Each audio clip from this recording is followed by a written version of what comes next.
The Unplayable Podcast is proudly presented by Qantas, the official podcast partner and the official airline partner of Cricket Australia. Once again this season, Qantas is proud to be flying Australia's cricketers as they take on the world.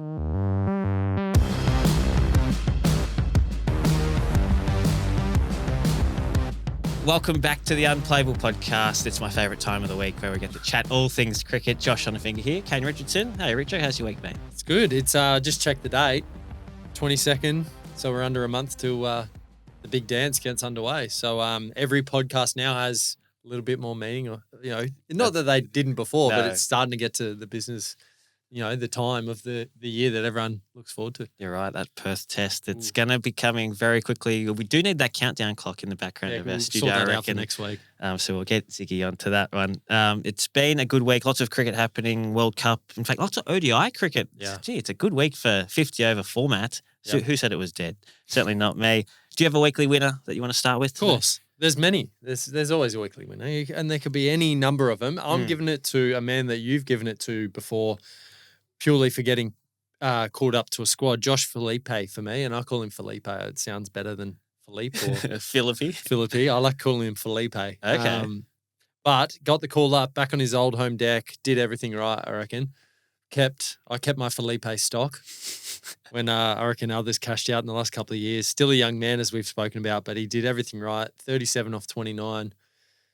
His keeping was tidy, so he's my man. Looks pretty comfortable out in the middle too, didn't he? A couple of good catches down the leg side as well. Yeah, and it was spicy early with the quicks. Like, he had plenty to do. So, I thought he did really well. And the backup keeping position, as we've spoken about at length, it's always nice to get an opportunity and just show that you're still around the mark. So he's got so much cricket ahead. If you're the selector, are you keeping him in for the second ODI, even though Alex Carey's available? It'd probably be worth sending him back just to play Shield cricket. Okay. Although he could probably hang around and then go back to play Shield cricket. So may as well keep him around, get him another little match payment. But I think, it always does benefit being around the squad for as many games as you can. So obviously Alex will come back into the team, but I think, Josh has shown that he's ready to go when the opportunity comes again. Love it.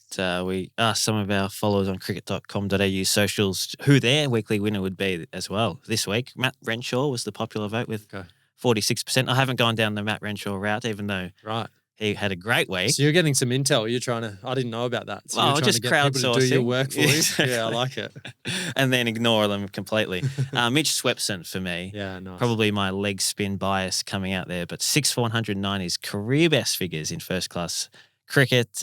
Spun Queensland to victory basically against South Australia in that Shield match. And he now has the most first class wickets for a Queensland spinner. Really? So he's gone past Trevor Hohns. Nice. Long-standing record there for the Bulls. Congrats, Sweppo. He got 10 for as well. I think it was 4 for in the first dig. That sounds right. Caught you off guard. Just testing you. That was a big win for Queensland because South Australia defending champs, home deck.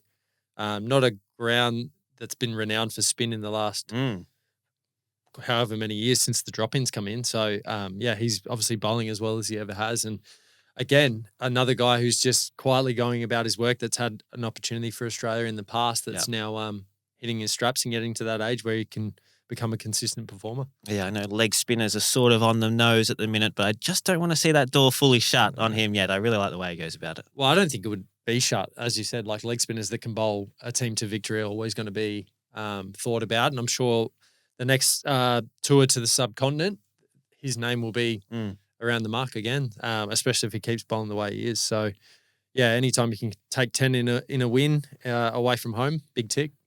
Now, before we get on to the ODI World Cup that's happening in India and Sri Lanka, I had a few questions come my way just about your preparation. How's your training going? The Big Bash season's coming up. I've got lots of Sixers fans who want to know. How are you going?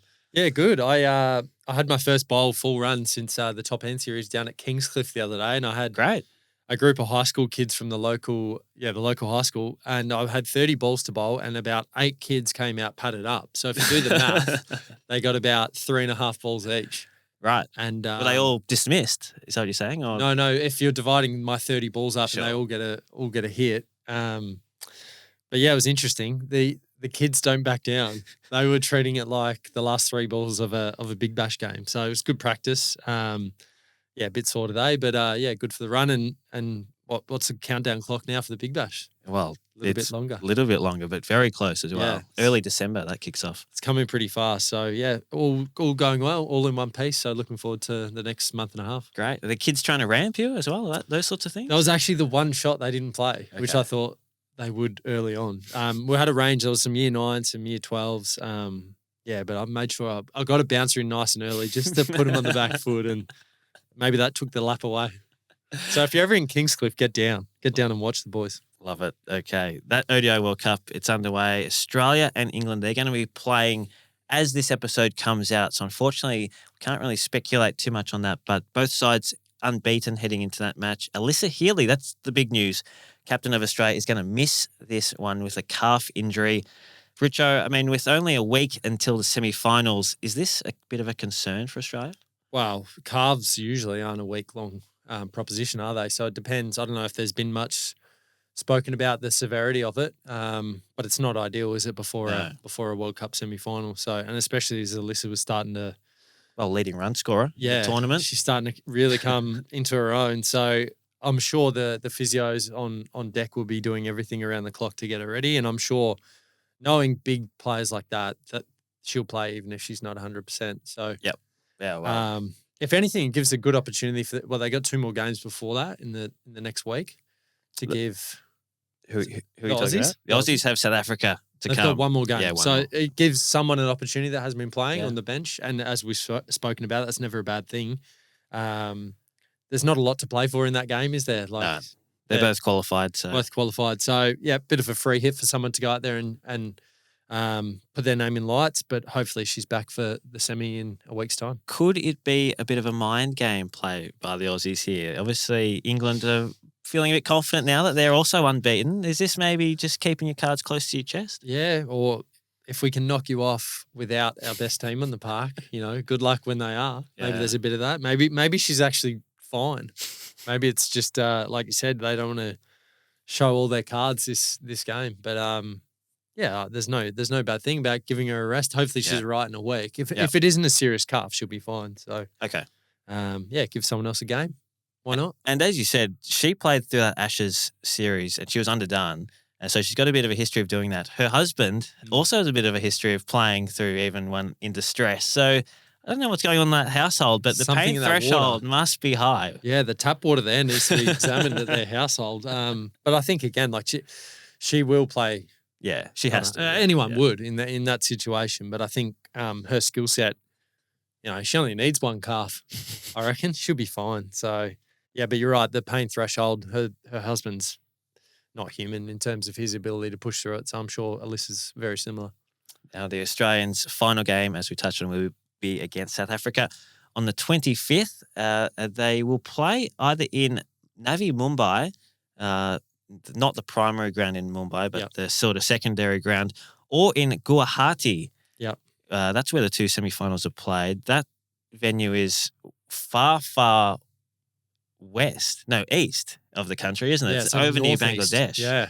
And you've been there. I don't know anything about this place at all, but it's sort of tucked away there. Yeah, it is. It's you almost go over Bangladesh or around Bangladesh to get there. So it's not in your typical part of the cricketing highway in India, but in terms of Mumbai to there, it's quite a range of it's south, definitely, far northeast. So yeah, it's one or the other there. We played there. I think the last time we were there was Maxi's 100th T20 a couple of years ago when he made 100 to chase down like 230 in a T20. As you do. So it's a high scoring ground. It's, again, small, lightning fast outfield. So I'm sure, again, if we're playing semi there, then once again, you don't need a calf to run.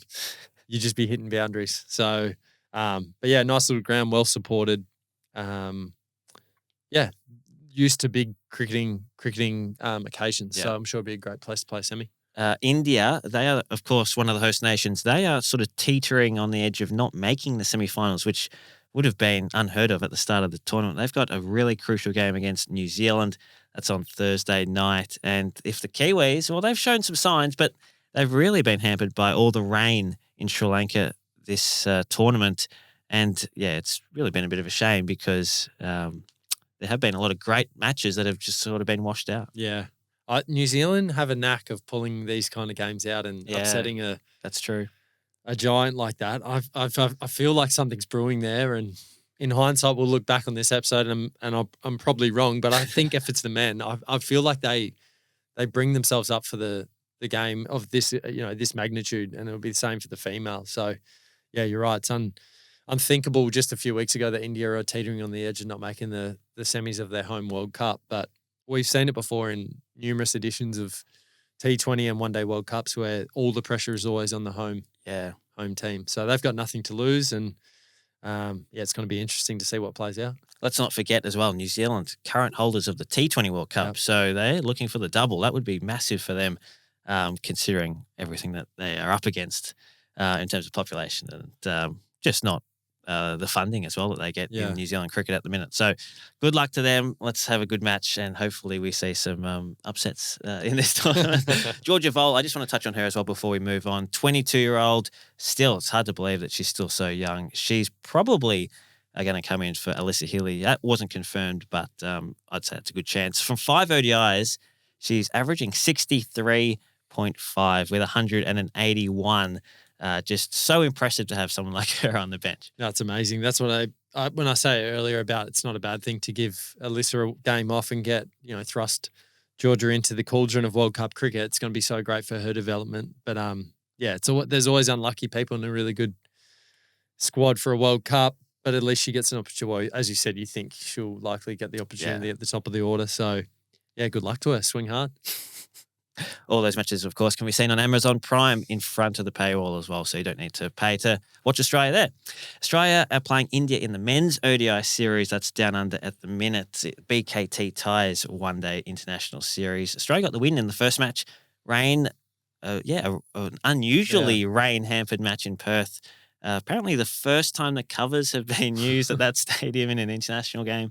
Sort of hard to believe, but Josh Philippe, Matt Renshaw, and Mitch Marsh, they were all great with the bat. They got the win quite comfortably. And now we move on to Adelaide and Sydney for the final 2 matches of this competition.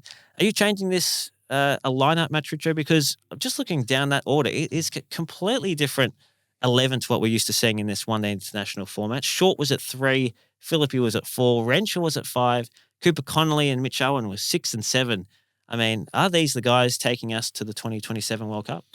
Yeah, a few of those names are. I mean, I like Renshaw in middle order, especially 5. I think his ability to play spin, middle overs, he's done it for Queensland for a number of years. I mean, the others are probably more Cooper Connolly, 2027. Will he be around the mark? Yeah, he probably will be. Will he be entrenched? Hopefully he is. I think that's more a longer term thing for him, but he's done nothing wrong when he's gone back to state cricket as well to show that, he's around the mark for the team. Obviously, Alex Carey's going to come back in, as we said. Zamps will come back in for Kuhnemann, I would suggest. Yeah. Josh Inglis will be there too. Inglis will be there for the third one or for the second? For the third, yep. For the third. So there's a bit of change coming, but I like the opportunity being given. There's been some retirements to some of the great ODI players of, the last 20 years in the last 6 months since that World Cup. Smith, Maxwell, and then Stoinis more recently that have hung up the boots. So there's opportunity. It would be interesting to forecast and pick a 2027, first game of the World Cup, because who knows? There's going to be guys that aren't around the mark right now that probably will be in 27. Yeah. So bit of homework for the week, maybe. Maybe that's first episode next year. We dive into that. But it's good to see guys get an opportunity. It's always exciting and new. I'm sure Matt Short will want some runs this next game or two at the top of the order. But again, he's probably not batted number 3 a lot in his career. So, exciting to see new opportunity, new players, and also an Indian team that will be looking to bounce back in Adelaide. The Renshaw one's a great story, I reckon, because we all remember when he burst onto the scene in 2017 or 2016 maybe, and he was just a blocker, wasn't he? He was the guy at the top of the order who just took the shine off the new ball effectively and gave the strike to David Warner. Yeah. And now he's, a really dynamic middle order player, can hit it a long way and really good against spin as well. So the way that he's transformed his game, even though it's been almost a decade, is pretty admirable. Yeah, it is. I think he always had the physical, he's a big man, the physical stature, and he was always compared to Matty Hayden in the way he's set up in his stance and stuff. But I think it just goes to show the work that guys do once they go back to state cricket. He also has put years into English cricket and county cricket. He's played for numerous counties over there and played a lot of white ball cricket. So it just shows you can get better. Like, again, it's probably not in the eyes of a lot of cricket fans unless they are tuning into domestic cricket every week. But he's been doing this for quite a while for Queensland. His white ball numbers in the One Day Cup, but also for the Heat and the Strikers when he was down there. I think he's always been one of the best 2 or 3 batters in each team he's played for. So, his ability to upskill and reinvent himself he's almost thought of as a white ball player now. He's not really in the debate for the Test team as an opening bat. So which is funny, isn't it? It is, yeah. If you thought that 10 years ago, it'd be a crazy turnaround. But I mean, I can see him carving out a really successful white ball career for Australia, and that being a real talking point of it is how he's turned that around and managed to have a really successful international career at the end of the day. So, yeah, I think he'll become a real banker in that one day team. Yeah, okay. A bit similar to your boy Silky, Jordan Silk as well. Started as a red ball blocker and now really, really good all format player as well. So yeah, absolutely. Bit of a precedence there set by those guys. Yeah, I think the thing with Renshaw as well, he has this work ethic, and it's a bit of a Queensland thing with Marnus, but just to always get better and to keep trying to add stuff to their game. And you probably see a lot of guys when they hit late 20s, 30s that have had an opportunity, especially like Matt did playing Test cricket. Maybe he should have played more. He didn't. He could have easily just been like, that's who I am. I'm just going to stay with that. And if it works out, I'll live with it. But no, he's completely reinvented himself. He's worked as hard as anyone. So as I said, I can really see a really good one day and T20 player. And he might not get an opportunity in T20 cricket just through the embarrassment of top order riches that we have. But in the ODI setup, especially in the middle order where it is pretty hard to bat, I can see him carving out a really good career. You mentioned Marnus Labuschagne. Are we locking him in for the first test? Well, he's done everything right, hasn't he? Yeah. And it'd be nice if he got an opportunity these next couple of one days as well, but I don't know if he will. But I think he's ready to go.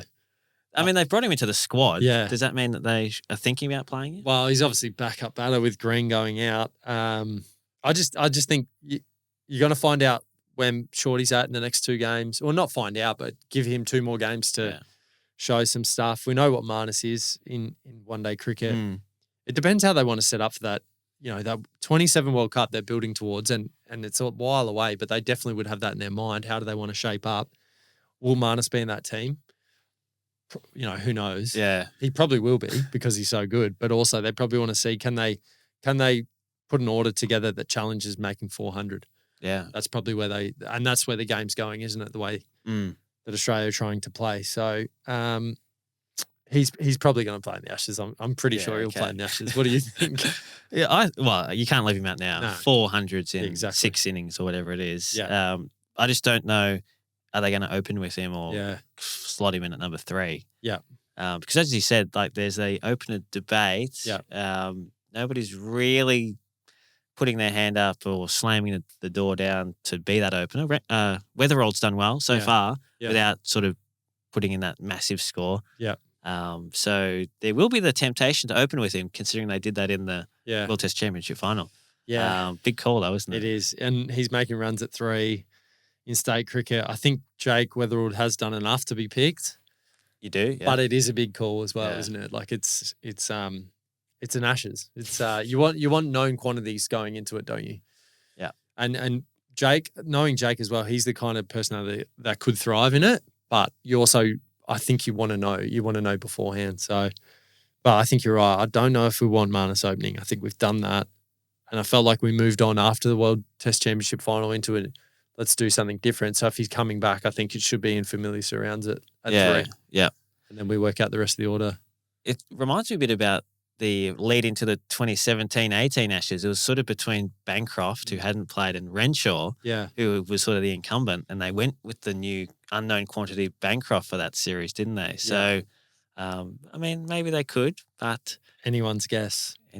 Sammy Constas, he's been ramping blokes. And then getting bowled and getting sent off. Well, there are options there. Well, he's made some runs. He bounced back with some runs in that second innings of the Shield game, which looked difficult to bat. Like I saw some of those dismissals from Boland in the second dig. Oh, so, moving a long way. Long way. So I'm hearing word out of the Aussie camp that they're going to want spicy wickets for the Ashes. So maybe, and that's what the Shield has been the last few years. It's been tough for batting. So if you are making some middling scores in the Shield, if you're getting 50s, I feel like your game's in pretty good order. Yeah. I feel like bowlers are challenging blokes pretty well. So, and same for Weatherald, Jake Weatherald. He's making runs. Yeah. And if the pitches are tough, well, do you want somebody who's just going to be aggressive and do some silly things and just keep the bowlers guessing? Yeah, it's a good point. Throw some doubt rather than just being a traditional way of opening the batting. I don't know if that'd be successful, but it is 5 days as well, so there will be an opportunity where the pitch would flatten out. Well, maybe not if it's really spicy. True.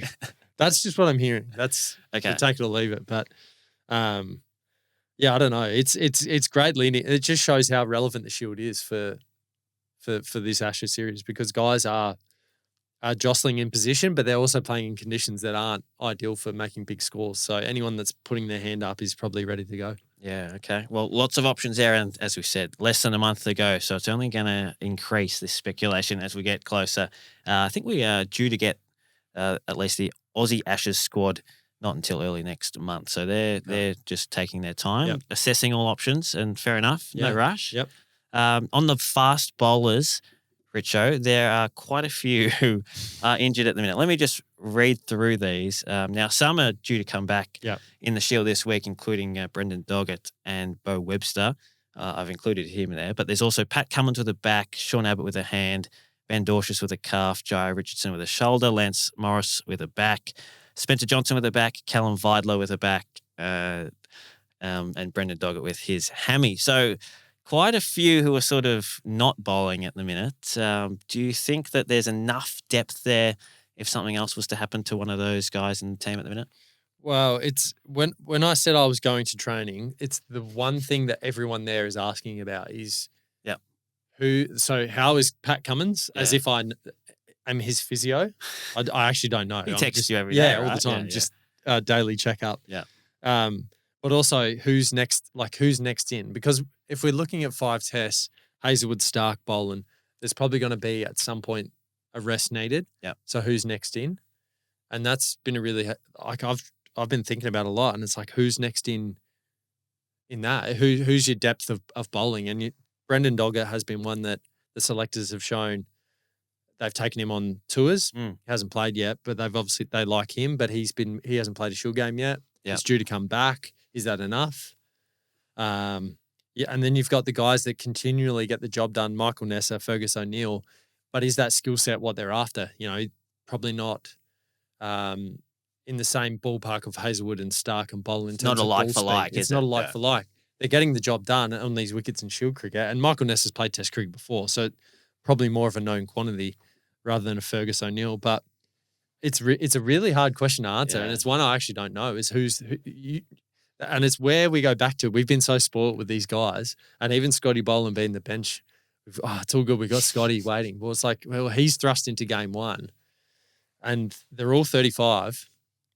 It's a bloody hard question. Yeah. And then you look at the depth chart with all these guys out, and you're like, well, Vidler, Beardman, Straker, all these young guys that have come through the 19s. So we've got them. So in 5 years' time, I feel confident about them. What about these 25-year-olds or the 27, 28-year-olds in between? They're the ones, and that's the Spencer, the Jais, those guys, they're the ones that's like, God, it'd be nice if they were fit. Definitely. Lance Morris. Nathan McAndrew, he's bowling well. He is. And there's guys that you could pick out of Shield cricket, but again, it comes back to what I said about the batting. I think they want known quantities, don't they? Rather than taking flyers on guys in such a big series. It's such a huge step up. But that's what the Shield's for. You got to pick someone. So I haven't answered any of your questions. I've just beaten around the bush, but it just shows how difficult it will be to pick a squad. Hopefully for the first 2 tests, it's Stark, Hazelwood, Boland, and then Cummins is, good to come back in, give him a break. So that would be the ideal situation, I would say, for the Aussies. It would, but again, not knowing how Paddy is going, he's going to need some lead up. You can't run a marathon without getting off the couch. So he's going to need quite a bit of bowling. And would a few overs in the Kingscliff nets suffice? Or? Come up, mate. It's great practice. So, but knowing him as well, he'll probably, like we said about Alyssa Healy, he'll probably take it on underdone. Well, how much bowling do you need to play a first class or test match? Oh, that's asking the wrong man. I haven't played a Shield game in 5 years, but I would say, like if you had been injured, how much lead in do you need? Again, so he'll probably take the unders and just he'll know better than anyone. Yeah. But I would say you need weeks of consistent Solid. bowling, and it's back-to-back days. It's that back-to-back day bowl where you wake up after 10 overs, say you've practiced bowled 10, you wake up the next day, you got to go again. I think that's what the body has to adjust to, and then you're throwing in fielding. He's captain. It's a lot. Yeah, it's a lot. Maybe if he comes back, maybe let him not be captain. Maybe just right. let him stand at fine leg and just get him back into bowl. We just need him bowling. Yeah, I like that. I mean, the Barmy Armour will have plenty to say to him if he's at Maybe fine don't leg. put him at fine leg. Put him at mid-off. Put him at first slip. Look after him. Okay, wow, that's a good update there. We didn't really get any answers, but anyway, we'll keep pushing We're on. not paid for answers. No, we're not. We asked the questions. Yeah. Domestic cricket, Sean Abbott, we touched on, he was subbed out of the game with a hand injury. First time we've seen that in the Sheffield Shield. It's a new rule brought in by Cricket Australia. Victoria had the chance to do a reciprocal tactical sub by the end of day 2 if they thought that Abbott's replacement was going to make it an unfair advantage. They had the opportunity to bring in a 12th player into that match. They didn't choose to do that. What are your thoughts on this new addition? Is it here to stay? I don't like that they can reciprocate and feel there's no, because you're picking your best team, aren't you? Yeah, originally. you are, yeah. So if someone gets injured, I'm not sure how bringing in someone who you didn't think was in your best team to begin with is an unfair advantage. Yeah. So I think that's what Peter Hanscom said. Yeah. I'm not sure. I don't understand that aspect. I get the injured thing, being able to bring someone in, because like day one, if someone does go down, and I've played games where that's happened, and you basically feel like you can't win, especially a bowler. Yeah, and someone as good as him. But again, like if you're bringing in someone who's not to their level, it's definitely not an unfair advantage. So interesting. I'm not sure what my feeling is on it. Okay. Yeah.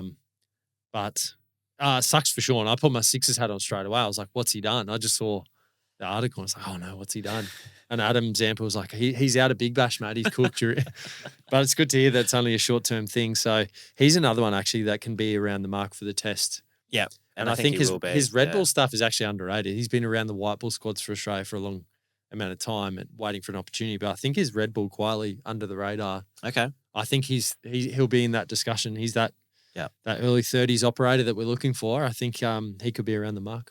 It is a mandatory 12-day stand down for any players who are subbed out, but it was only a split. I say only, but it was a split webbing injury, so he'll be fine in 12 days, won't he? Yeah. Yep, I'm assuming so. I've never done that, but I would assume, I don't know if it was bowling hand or not, but 12 days, I'm sure it will heal. Okay, and so that was a yes or no to the subs. We like Unsure. A bit more time. Yep. Believe the BCCI are also cooking up their own version of this potentially to look long term, and with the whole Wokes situation in that 5th test of that India-England series last year, I think there might be a bit of interest for the ICC to look at it as well, but long way to go yet. This is the very early stages of that. One Day Cup, there was also a bit of action in that. Your boys, Tassie, are undefeated, 4 from 4. The good vibes. They're flying, mate. They are flying. And Silky. He's had if you look at his little last 5 weeks, he's started the season beautifully. So very solid. The skipper leading from the front. Yeah, they're undefeated in the white ball formats. If you look at their team, it's got a very Hurricanes flavour to it. And if we saw Big Bash last year, it's probably not a bad way to go about your white ball cricket. There's some good names through that order. So, they're cooking something nicely. They had a great win in the Shield as well. That was an awesome game of Shield cricket. So, not bad, the Tassie Tigers, but we're only early, so we'll just pump the brakes on that. Well, they've won 4 matches from 4 matches. Yeah. They only play 7, so it's going to, I mean, I don't want to put the moz on them, but it's hard to see them miss the finals from here. So maybe just put the cue in the rack and coast through to that final. South Australia crushed Queensland in the One Day Cup. That maybe the Bulls got a bit unlucky with the weather there, but the ball was doing plenty. Liam Scott, your boy, an unbelievable in swinger to clean bowl Jimmy Pearson. Brought back memories of yourself in the red. Slow ball swinger. And Victoria won a thriller against New South Wales by 5 runs. Charlie Stobo almost stole the game. He's had a great season so far. Charles on his way back in his home state now, but they couldn't quite get the job done, and the Vics got that win by 5 runs in the end. A couple of good games from the Vics and New South Wales in the in the space of a week with the Shield game as well. So, and like I said, the Tassie WA Shield game was a beauty. So, and then SA Queensland, the bounce back from the Sackers, that probably needed that win after their first couple of Shield games and one days with losses. So, it's a tight competition. WA struggling a little bit in the Shield. They've lost both their first games as well. So, it's an interesting start to the season, isn't it? You've had the previous, WA into SA, the previous two Shield champions that haven't won a game from their first two, but it is a long season. And then you've got one-day results flying around everywhere. But it is an even competition. It's always hard to pick a winner. So that's what we want. Tune in, cricket.com. Absolutely. Get the app. Have you got it yet? I still don't. Okay. Well, we'll work on that. Jack Edwards, though, he was looking really good with the ball in the Shield match as well. Yeah. So looking good for your little breakout selection there. When do we go through them and just we'll say? Probably end of the season. Off there. Yeah. Okay. Yeah.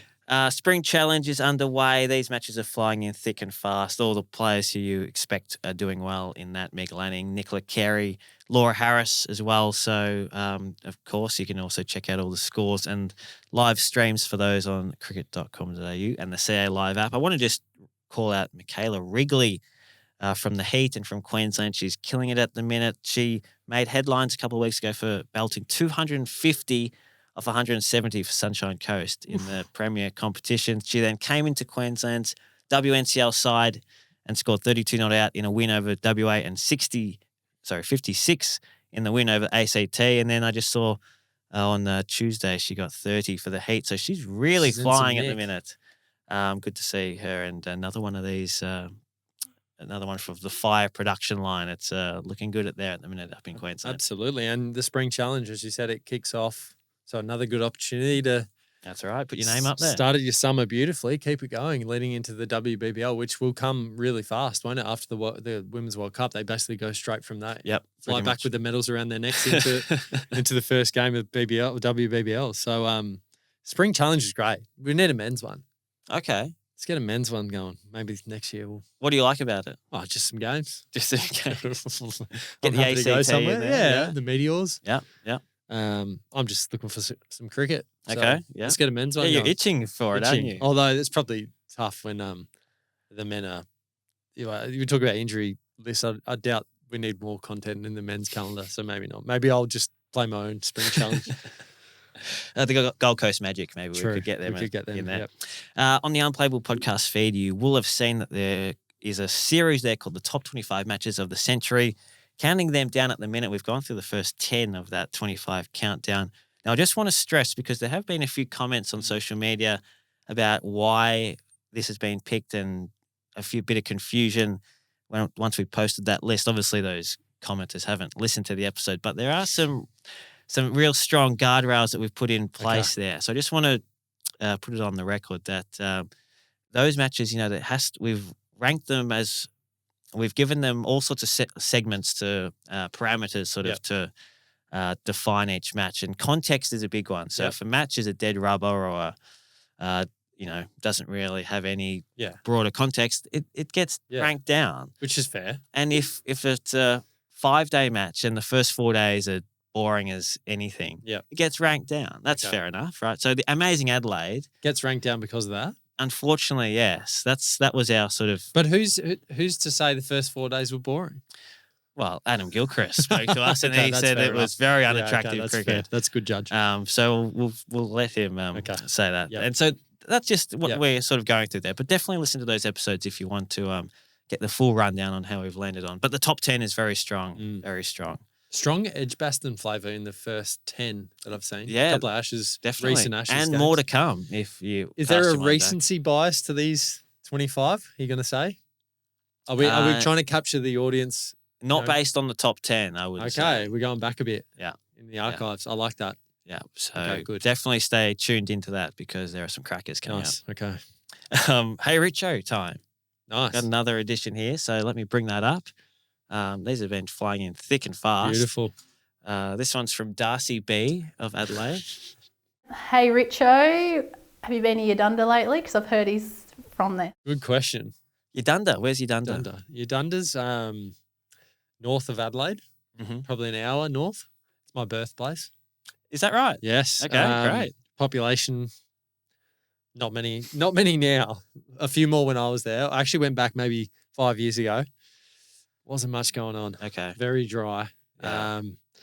I was born there. Actually, Justin Westhoff, famous AFL player, also born in Udunda. So There you go. Okay. Punches above its weight, Udunda. And why do people move there? Is it a farming Good town, question. a mining town? Or? We just lived in town. It's like Barossa Valley kind of region. Okay. I don't know beautiful. if it's technically part of the Barossa, but it's in that kind of area. A lot of farming families out there, but we lived in town and I didn't recognise it when I went back. So to answer Darcy B's question, I think I went back in like 2018. Yeah, okay. I haven't been back. Local cricket team there?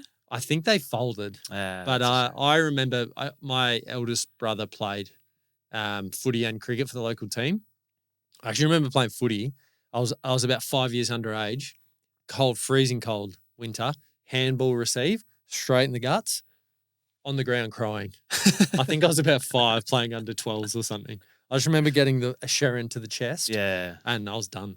So I never touched the footy. A cold, rock hard ball. That's what I mean. Yeah. That's context is important, and it's important to tell the story. But that was the end of my footy career in South Australia. So, but yeah, I think unfortunately, I think the cricket team folded. I may be wrong. Let me know if I am. But it's quite part of of SA. Oh well, shout out to the Udunda cricketers. I'm sure there are still plenty out there. Yep. And thanks for listening. Final point. We have to circle back to the last meal that yes. You've given a week of thought, so it better be good. And I have given it a lot of thought, and maybe it's the German heritage coming out in me. But I'm going to go for just a traditional schnitzel, thinly cut, either pork or chicken. I'm not fussed. Really? Golden crumbs, nice potato salad, bit of cranberry sauce on top, and a stein of beer. That'll do me. Yep. Simple, man. Yeah, maybe a bit of Dire Straits on in the background. Oh, can I choose my music? Soundtrack as well. What about venue? Where are we? Where are we sitting? Well, am I getting executed? Like I'm in a prison? But like the van's waiting for you outside. So literally, you finish your meal and you're in the van and they're taking you. I might have to come back next week. Another week. Let's string this out for as long as we can. I never knew you were German heritage. I really never thought Schonafinger was. Yeah. Spent last Christmas over there, actually. Really? Yeah. Had a white Christmas, so that was beautiful. What's the heritage? What geographic location of Germany are we talking? Munich. Oh, nice. Okay. It's a big Bayern fan. Yeah, massive. Yeah. They're going pretty well, aren't they? Well, they always do. Yeah, they do. Well, better end it for this week, I think. Yeah.